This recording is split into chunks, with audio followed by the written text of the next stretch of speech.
Well, this week we finish the book of Bereshis, the book of Genesis. The portion of this week specifically is Vayechi. Vayechi means, and he lived, and Jacob lived. This week we talk about how Jacob lived and he passed away.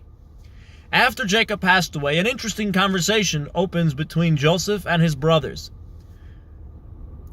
You see, it was a few decades earlier that Joseph's brothers had sold him into slavery in Egypt. Eventually, his brothers needed to come down to Egypt because they needed food, because there was a famine.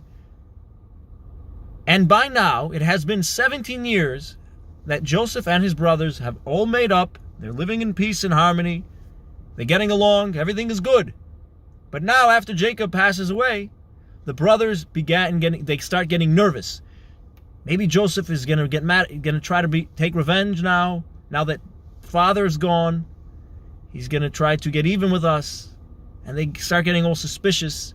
And they even send someone to Joseph with a made-up story that Jacob, before he died, asked that Joseph please not do harm to his brothers. Something that never happened because Jacob never suspected that Joseph would ever do that. Joseph proved himself for 17 years that he had forgiven them and made up with them. And he's only looking to do good and help and provide for his brothers. When the messenger comes to Joseph with this fake message from Jacob, Joseph begins to cry. He says, of course, I would never do any harm to my brothers. It's clear in hindsight that God sent me here to provide for them and bring life to them. But why were the tribes so suspicious of Joseph even after 17 years of him taking good care of them?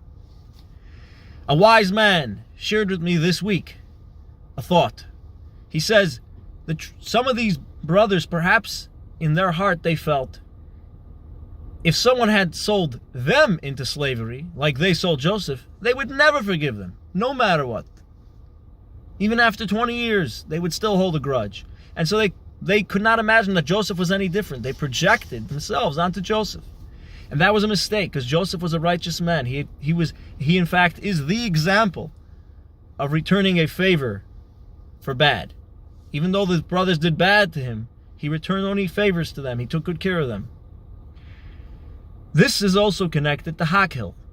This year is a Hakhel year, the seventh year of the cycle, where in biblical times, the Jewish king would inspire the masses to strengthen their connection and their fear of God. And that's also what this year is about.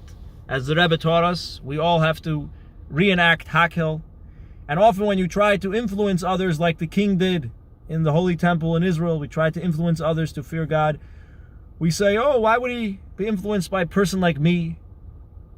Or why would someone like that be influenced at all?